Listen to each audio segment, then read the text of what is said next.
Okay, ဒါဆိုရင် ဒီနေ့မှာ Unit 72 A and ဒါမှမဟုတ်ရင် there ကိုဘယ်အချိန်မှာဘာကိုသုံးလဲဆိုတဲ့ unit ကလေးကိုဆက်သွားကြပါမယ်။ဒါဆိုရင် A ကနေအရင်ဆုံးစကြည့်မယ်နော်။သူကပြောတာဒီ example လေးကိုကြည့်ပြီးတော့မှဘယ်အချိန်မှာဘာကိုသုံးလဲခွဲကြည့်မယ်တဲ့။ဒါဆိုတော့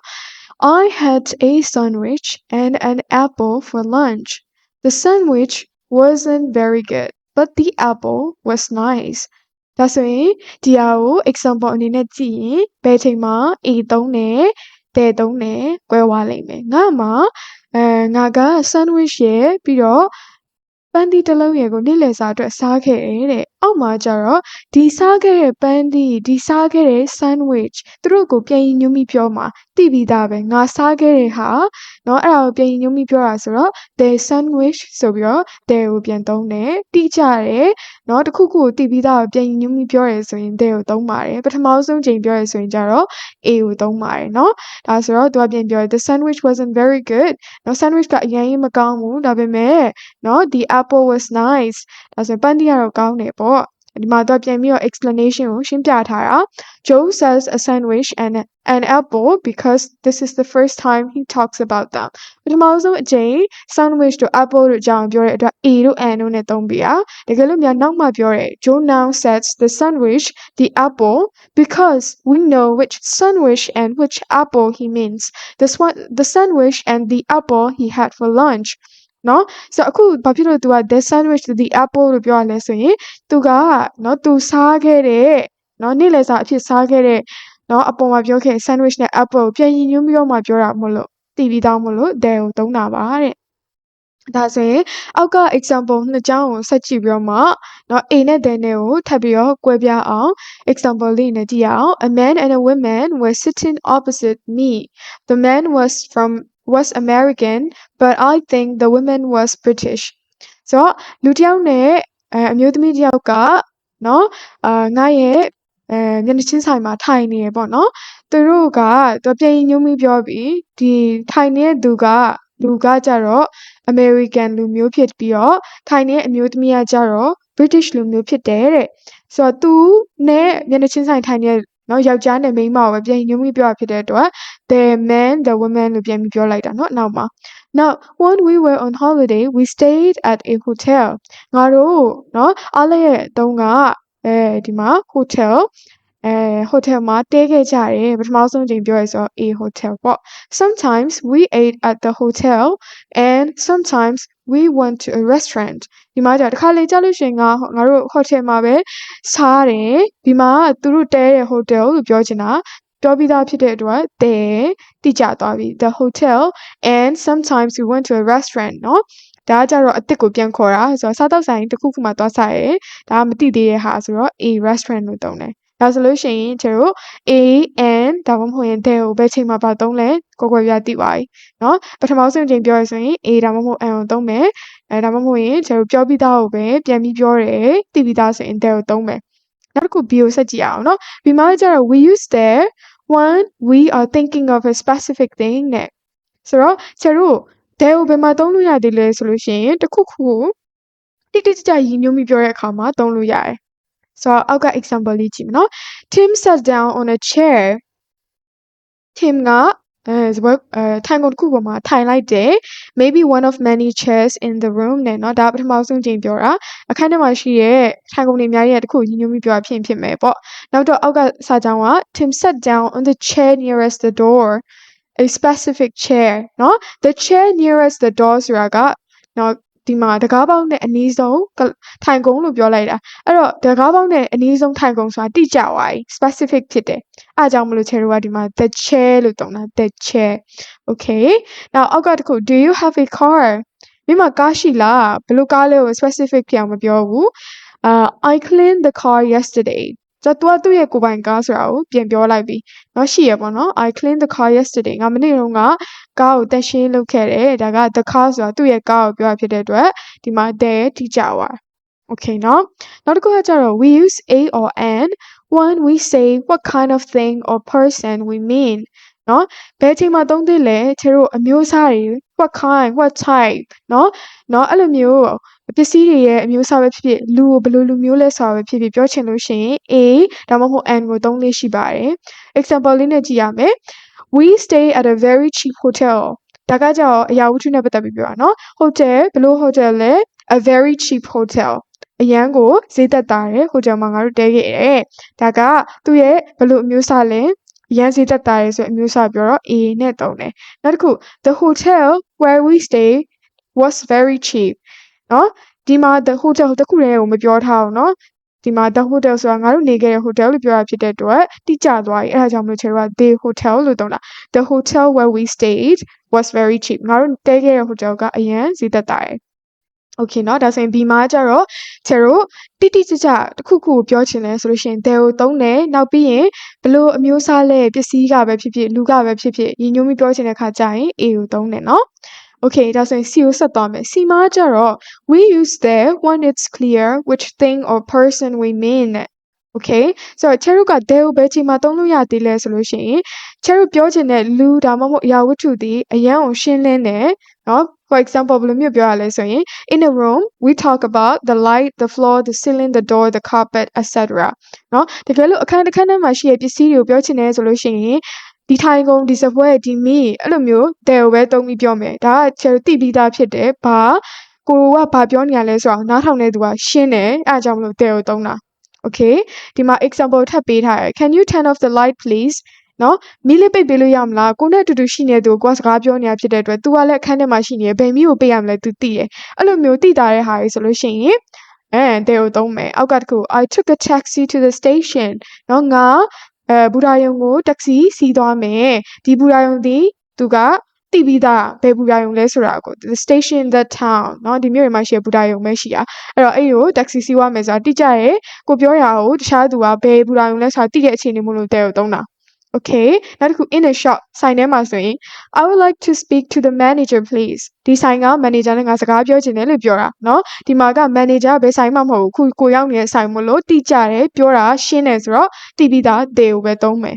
Okay ဒါဆိုလို့ရှိရင် that ဒီခြေတို့ပြောတဲ့အခါမှာတခြားသူကကိုပြောနေတဲ့သူကတိတာထင်ရှားတယ်ဘာကိုပြောနေရလဲဆိုတာသိရဆိုရင် that ကိုသုံးတယ်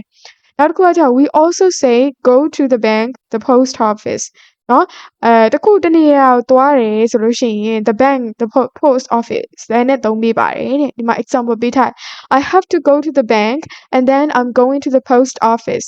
the speaker is usually thinking of a specific bank or post office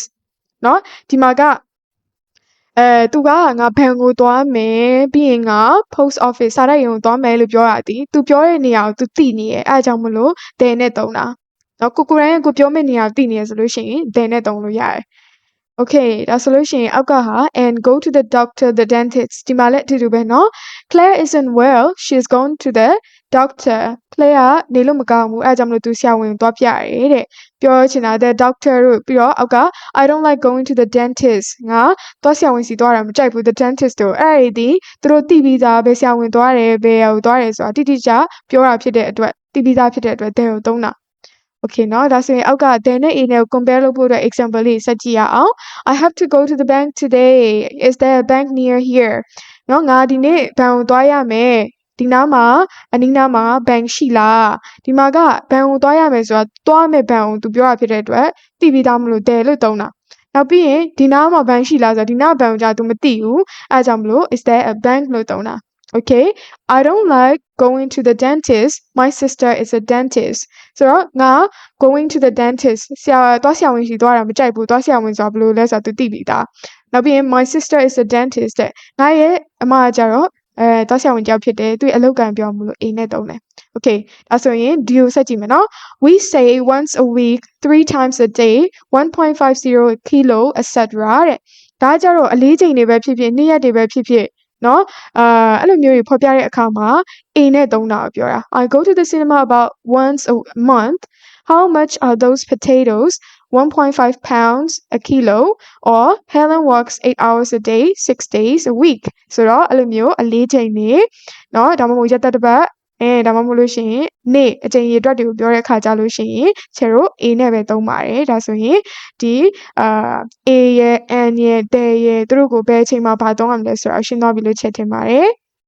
Unit 72 ရဲ့ exercise လေးကိုဆက်သွားကြမယ်ဆိုတော့ 72.1 put in A or N or there နော် A လား N လား there လားကိုသူပေးထားတဲ့ကွက်လက်လေးထဲမှာဖြည့်ပေးရမှာ so when ကနေစကြည့်မယ် this morning I bought a book and ဘာဖြစ်မလဲပထမဆုံးချိန်ပြောရဲဆိုတော့ a magazine ပြီးတော့ blank book is in my bag နော်ဒီမှာကျတော့သူကတိတိကျကျနဲ့ပြောတာပေါ့နော်ဒီ A ကိုရည်ညွှန်းပြီးသွားပြီဆိုတော့ငါဝယ်လာတဲ့စာအုပ်ဆိုတဲ့အဓိပ္ပာယ်နဲ့ပြောရမလို့ the book is in my bag but I can remember where I put the magazine နော်ဘာဖြစ်လို့လဲအရှိမI bought a magazine လို့ပြောပြီးသွားပြီနော်ဆိုတော့ the magazine I bought ပေါ့ okay 2ကိုဆက်ကြည့်ကြမယ်2ကကြတော့ I saw blank accident this morning ပထမဆုံးချိန်ပြောရဲဆိုရင် A or N ဒီမှာက accident ဆိုတော့ A N N I saw an accident this morning ပြီးတော့မှသူကတွေ့ခဲ့တဲ့ accident ဖြစ်သွားတယ်အဲ့ဒီမှာကား accident ဆိုတော့ a car ပထမဆုံးအချိန်ပြောတာနော် a car crashed into ဒီမှာလည်းပထမဆုံးချိန်ပြောတာ a tree ပြီးရင်ဒီကားမောင်းတဲ့သူလို့ပြောချင်တာဆိုတော့ကျတို့ပြောတဲ့ဟာကိုသိပြီးသားပဲ the driver of the car နော်ကိုပြောနေတဲ့ဟာကိုချားလို့သိတယ်ဘယ်သူလဲကားမောင်းတဲ့သူဒီကားကိုမောင်းနေတဲ့သူအဲ့ဒါကြောင့်မလို့တိတိကျပြောတယ် the driver of the car wasn't hurt but ပြန်ပြီးတော့ရည်ညွှန်းပြီးပြောမယ်ဒီမှာလည်းတိတိကျကျပဲပြောပြီးသားဟာပြောတာ the car was badly damaged okay 3ကိုဆက်သွားမယ်နော် there are 2 cars parked outside အပြင်မှာကားပါကင်မှာထိုးထားတဲ့ကားနှစ်စီးရှိတယ်အပြင်မှာထိုးထားတဲ့ကားနှစ်စီးမှာ a blue one and a green one ပေါ့နော်ဒီမှာအပြင်မှာထိုးထားတဲ့ကားနှစ်စီးလို့ညီညွှန်းပြီးတော့မှပြောရတယ်ဒီမှာအဲ့ကားနှစ်စီးကအယောင်ကိုကျတို့ပြန်ပြီးပြောတာဖြစ်တဲ့အတွက် a blue one နဲ့ a grey one ဆိုပြီးတော့မှပထမဆုံးအချိန်အနေနဲ့တိတိကျမဖြစ်သေးဘူးအဲအကြောင်းမလို့ a blue one a grey one လို့ပြောတာ okay ဆိုတော့မှနောက်တော့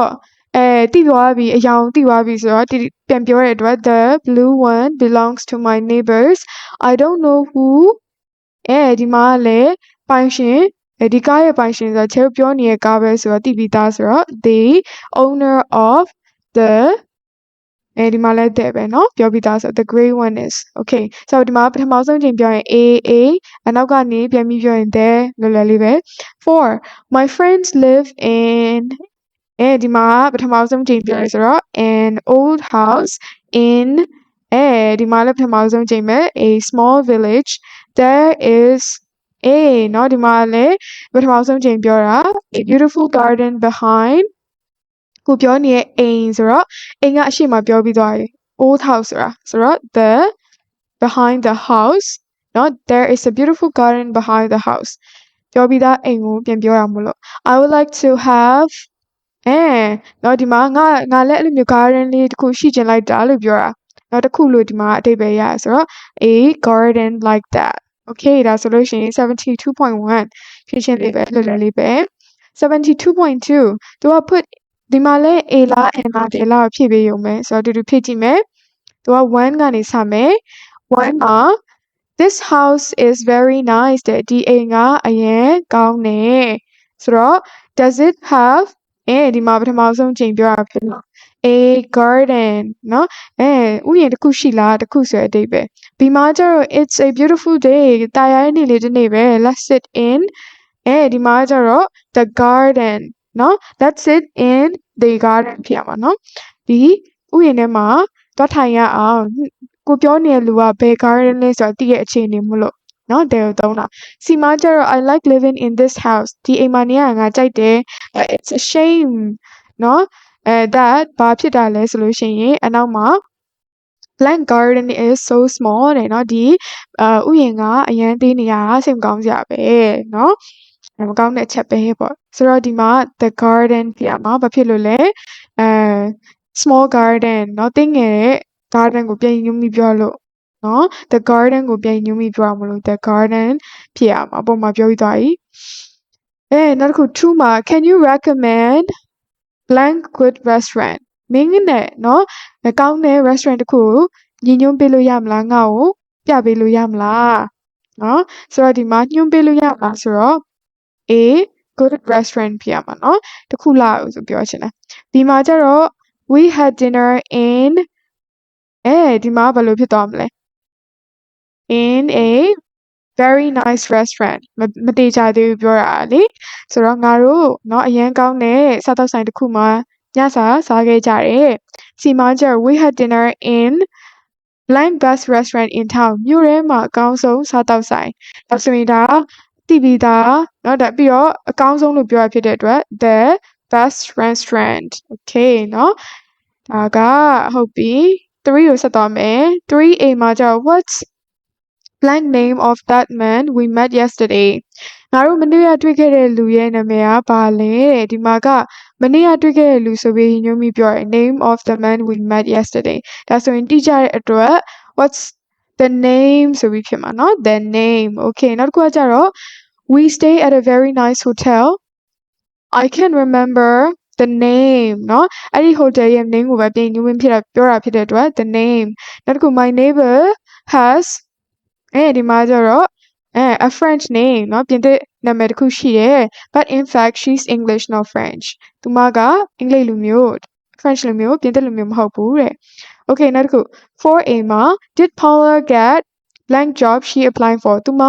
ရှောက်ခဲ့တဲ့အလုပ်သူရလိုက်လားအလုပ်ဒီသူမရှောက်ခဲ့တဲ့အလုပ်ဆိုပြီးတော့တိတိကျကျပြောထားတယ်အဲအကြောင်းမလို့ did Paula get the job ဖြစ်ရမယ် now it's not easy to get blank job at the moment အခုလက်ရှိမှာအလုပ်တစ်ခုရဖို့ဆိုတာမလွယ်ဘူးဒီမှာကအလုပ်တစ်ခုရဖို့ဆိုတာမလွယ်ဘူးပြောရဖြစ်တဲ့အတွက် A လို့ပြောမှာဘယ်လိုအလုပ်လဲမပြောထားအောင်เนาะပြီးရင် do you enjoy your work အလုပ်မပြောရဲ့လား is it ဒါက interesting job စိတ်ဝင်စားဖို့ကောင်းတဲ့အလုပ်တစ်ခုလားဒီမှာကအလုပ်ရဲ့ type or kind ဘယ်လိုမျိုးစားလဲဆိုတာဖော်ပြတဲ့အတွက် ANN เนาะဒါဆိုရင်အောက်က5ကိုဆက်သွားမယ် Are you going away next week နောက်ပတ်မှာနင်တနေရာသွားဖို့ရှိလား No blank week after next เนาะဆိုတော့ तू တနေရာသွားဖို့ရှိလားဆိုတော့ပြန်ဖြေတော့နောက်ပတ်ရဲ့နောက်အပတ်မှာလို့ရင်းပြီးဖြေရဆိုတော့နောက်ပတ်ပြီးရဲ့နောက်ပတ်ဆိုတာတိကျတယ်လေ the week after next okay now ဒီမှာကျတော့ I'm going away for blank week in September နောက် September မှာငါတပတ်လောက်เนาะခရီးထွက်မယ်ပေါ့ဆိုတော့ဒီမှာကတပတ်လောက်ဆိုရဲအပတ်အရေးအတွက်ကိုပြောရဖြစ်လို့ a week okay now Gary has a part-time job Gary မှာချိန်ပိုင်းလုပ်တစ်ခုရှိတယ် he works 3 mornings ဒီမှာကလည်းအရေးအတွက်ကိုပဲပြောတာ a week เนาะအဲ့လိုမျိုးအရေးအတွက်တွေတပတ်မှာဘယ်နှကြိမ်ပြီးတော့ကီလိုရေးဆိုလို့ရှိရင် a ပဲသုံးမယ်เนาะဒါဆိုရင် 72.2 လဲရသွားပါပြီ72.3 ဆက်သွားကြမယ်သူကကြတော့ put a or an or there where necessary လိုအပ်တဲ့အချိန်မှာ a လား n လား there လားဖြည့်ပေးပါတဲ့ဆိုတော့သူကမေးခွန်းလေးပေးထားတယ် would you like apple ဆိုရင်ဒီမှာ a လား n လား there လား apple ကိုကြည့်တော့တစ်လုံးနဲ့ဆိုတော့ an apple ဖြစ်မှာပေါ့အဲ့လိုမျိုးပဲအောက်ကဟာတွေသွားမယ်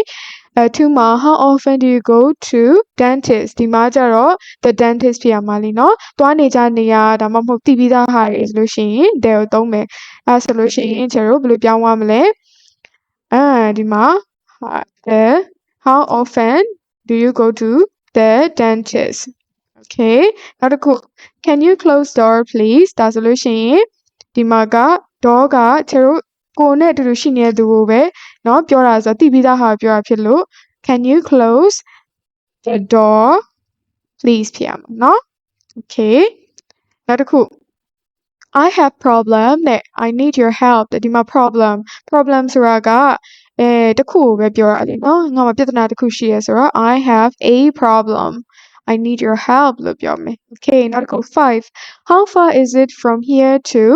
station ဆိုတာသိပြီးသားပဲသွားနေကြနေရမျိုးဆိုတော့ the station လို့ဖြစ်သွားမှာပေါ့နော် how far is it from here to the station okay နောက်တစ်ခု number 6က I am going to ဒီမှာ post office ဆိုရင်ဘာဖြစ်သွားမလဲ the post office เนาะသွားနေကြနေရတယ်ပြောရင် there ကိုသုံးမယ်ဟုတ်ပြီနောက်ပြီးတော့မှ I won't be long okay နောက်တစ်ခု7မှာ Paul plays tennis ဒီမှာ he's very good player လို့ပြောရယ်ဆိုတော့ဒီမှာ A ကျန်တယ်เนาะ he's a very good player ဖြစ်ရမှာသူကတကယ်ကောင်းတဲ့ကစားသမားတစ်ယောက်ပဲဟုတ်ပြီ a kind of person ကိုပြောတာအမျိုးအစားမလို့ 8 မှာ there is an airport near where I lived တဲ့ဆိုတော့ငါနေရဲ့အနီးနားမှာairport မရှိဘူးလေဆိပ်မရှိဘူးလို့ပြောတာဆိုတော့ဒီမှာ an airport ကျန်ခဲ့တယ် there's an airport near where I live okay နော်ဒါဆိုရင်နောက်တစ်ခု9မှာ nearest airport is 70 miles away ဒါက superlative နဲ့ရေးထား nearest ဆိုတော့အရှိမတဲကြံရမယ်တဲကြံနေရ the nearest airport ဖြစ်ရမှာနော်ဒါဆိုလို့ရှိရင် nearest airport is 70 miles away okay နောက်တစ်ခု there were no chairs so we sat on the floor နော်ဒီမှာက the floor ဖြစ်ရမှာဘာဖြစ်လို့လဲငါပြောနေတဲ့ဟာကသူပြောတဲ့လူတွေအကုန်လုံးသိပြီးသားပဲနော်တိကျတယ် the floor okay so we sat on the floor okay နောက်တစ်ခု11 have you finished with book I lent you ငါမင်းကိုငါငှားလိုက်တဲ့စာအုပ်ကိုဖတ်ပြီးသွားပြီလားဆိုတော့အဲ့စာအုပ်ဒီမင်းကိုငှားလိုက်တဲ့စာအုပ်တိတိကျကျပြောရဲ with the book okay have you finished with the book I lent you okay နောက်တစ်ခု 12 Chris has just got blank ဒီမှာပေါ့နော်တစ်ခုခုကြံနေရယ် job in bank in Zurich တဲ့ okay ဒီမှာနှစ်ခုတောင်မှာပေါ့နော်အရင်ဆုံးဘယ်နေရာမှာလဲဆိုရင် got ဒီမှာနောက်တော့ in ဒီမှာ okay ဆိုတော့ကိုကပထမဆုံးဖြစ်တဲ့အကျင့်ကိုပြောမယ်ဆိုလို့ရှိရင် Chris has just got a job ကြာသေးခင်ရပဲအလုပ်တစ်ခုဘယ်မှာလဲ in a job in a bank မသိသေးဘူးလေကျန်တို့ပထမဆုံး bank လို့ပြောရယ် Zurich မှာရှိတဲ့ bank တစ်ခုမှာအလုပ်တစ်ခုရသွားတယ်တဲ့ okay နောက်တစ်ခုwe live in small apartment in city center ဒီမှာ small ရဲ့အရှိမ a small ဖြစ်ရမှာเนาะတစ်ခုခုအရာဝတ္ထုဖော်ပြရတယ်ဘယ်လိုလဲဆိုတော့တင်းငယ်တဲ့အခန်းမှာငါတို့တိုက်ခန်းမှာနေတယ်ဆိုတော့ in a small apartment okay နောက်ဆုံးတစ်ခု there's ဒီမှာတစ်ခုကျန်နေရယ် shop at ဒီမှာလည်းတစ်ခုကျန်နေရယ် of street I live in ဆိုတော့ဒီမှာတစ်ခုနောက်ပြီးရင် at တစ်ခုပြီးရင်ဒီမှာတစ်ခုเนาะဒီမှာဘာတွေထည့်မလဲဆိုတော့ငါနေတဲ့လမ်းရဲ့အဆုံးမှာဆိုင်တစ်ဆိုင်ရှိရယ်လို့ပြောမှာဆိုတော့ဒီမှာကပထမဆုံး there's a shop အချိန်ပြောတာမဟုတ်လို့ပထမဆုံးเนาะ there's a shop at the ဒီမှာက the ဖြစ်ရမယ်เนาะ public place ဒါမှမဟုတ် a specific place the end of the street เนาะလမ်းကိုပြောနေတဲ့လမ်းကိုသိပြီးသားပဲเนาะ specific area မို့လို့ငါနေတဲ့လမ်းရဲ့အဆုံးမှာလို့ပြောတာ There's a shop at the end of the street I live in okay เนาะဒါဆိုရင်ရမယ်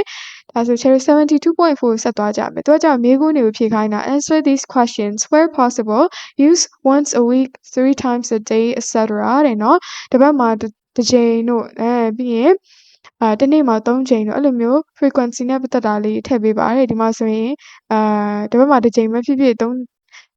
စ်နေ့မှာ3ချိန်ပဲဖြစ်ဖြစ်အဲ့လိုမျိုး a day a week အဲ့လိုမျိုးထည့်ရနော်ဆိုတော့ one မှာ example ပေးထားတယ် how often do you go to the cinema ဆိုတော့အချိန်ရေအတွက်ကိုမေးတဲ့အခါမှာကျတော့ how often နဲ့အသုံးများတယ်နော် how often အနောက်က verb ကိုကရိယာခေါ်တယ်နော်ပြီးတော့မှ subject လာတယ် main verb လာတယ်ဆိုတော့ how often do you go to the cinema နော်ဘယ်နှခါလောက်ရုပ်ရှင်ရုံကိုသွားဖြစ်လဲတဲ့ဆိုတော့သူကပြောရဲ3 or 4 times a year ဆိုတော့တစ်နှစ်မှာ3ချိန်4ချိန်လောက်သွားဖြစ်ပါတယ်ပေါ့အဲ့လိုမျိုးပဲနောက်အောက်ကတစ်ခုဆက်သွားကြမယ်နော်ဒါလေးကိုသုံးပြီးတော့နောက်တစ်ခုကကြတော့ how often do you go to the dentist ဆို ဆိုတော့တစ်ပတ်မှာဒီမှာကျတော့တစ်ပတ်မှာမဟုတ်ဘူးကိုသွားတဲ့အရေးအတွက်ပေါ်မူတည်ပြီးပြောလို့ရရပေါ့နော် dentist စီကိုတဲ့သွားဆရာဝန်စီကိုဘယ်နှကြိမ်လောက်သွားလဲ maybe တစ်နှစ်မှာ2ကြိမ်လောက်သွားရပေါ့6လတစ်ခါသွားစစ်ဆေးရဆိုလို့ရှိရင်ဆိုတော့ဒီမှာ2 times a year ပေါ့ okay ခြေကဒါလေးကိုတစ်ခါဖြည့်ပေးမယ်2 times a year နောက်တစ်ခု how often do you go away on holiday ခရီးထွက်တာကိုပြောတယ်နော်ဆိုတော့ဘယ်နှကြိမ်လောက်တစ်ခါပေါ့နော် holiday အားလပ်ရက်မှာခရီးထွက်လဲဆိုတော့ maybe ဖြစ်နိုင်တာကတော့ခြေတို့တစ်လမှာတစ်ခါပေါ့နော် one time ဒါမှမဟုတ် once a month ပေါ့နော် once a month okay နောက်တစ်ခု how long do you usually sleep တဲ့ဆိုတော့ဒီမှာအချိန်ကြာချိန်ကိုပြောရယ် how long ဘယ်လောက်ကြာလောက်တဲ့နော်ပုံမှန်အိပ်ဖြစ်လဲတဲ့အိပ်ပြီဆိုရင်ညဘက်မှာဆိုတော့ဒီမှာ8နာရီပေါ့ဟုတ်လားအနည်းဆုံး8နာရီတော့အိပ်ရမယ်ဆိုတော့8 hours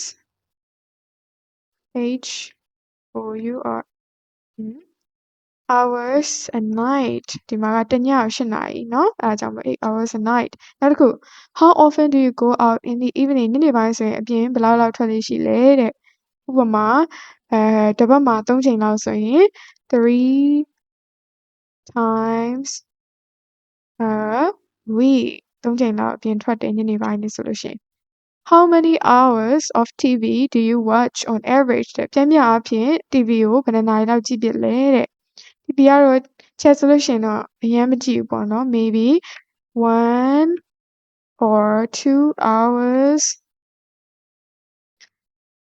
a week ပေါ့နော်တစ်ပတ်မှာတစ်နာရီ2နာရီလောက်ပေါ့ okay နောက်ဆုံးတစ်ခု what's the usual speed limit in towns in your country ကိုယ့်ရဲ့နိုင်ငံမှာပုံမှန်เนาะမောင်းရမယ့်နှုန်းပေါ့နော်အမြန်နှုန်းကတဲ့ဘယ်လောက်လဲတဲ့ဆိုကိုယ့်ရဲ့မြို့မှာเนาะကိုယ့်ရဲ့နိုင်ငံကိုယ့်ရဲ့မြို့မှာမောင်းရမယ့်နှုန်းအဲဆိုရင်ဥပမာကျတို့တစ်နာရီမှာဘယ်နှမိုင်ဆိုပြီးတော့ကားမောင်းတဲ့ speed ကိုသုံးမယ်ဆိုရင်16 miles and ဒါမှမဟုတ် per hour ပေါ့နော် an hour or per hour ကားတွေဆိုရင်တော့ mile per hour နဲ့သုံးတယ်ဆိုတော့16 miles per hour ပေါ့နော်ဟုတ်ပြီဒါဆိုလို့ရှိရင် unit 70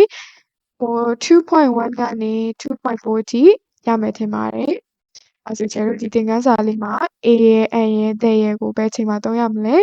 အကုန်လုံးနားလည်သွားပြီနောက်ရက်သင်ခန်းစာလေးမှာပြန်တွေ့ကြပါမယ် see you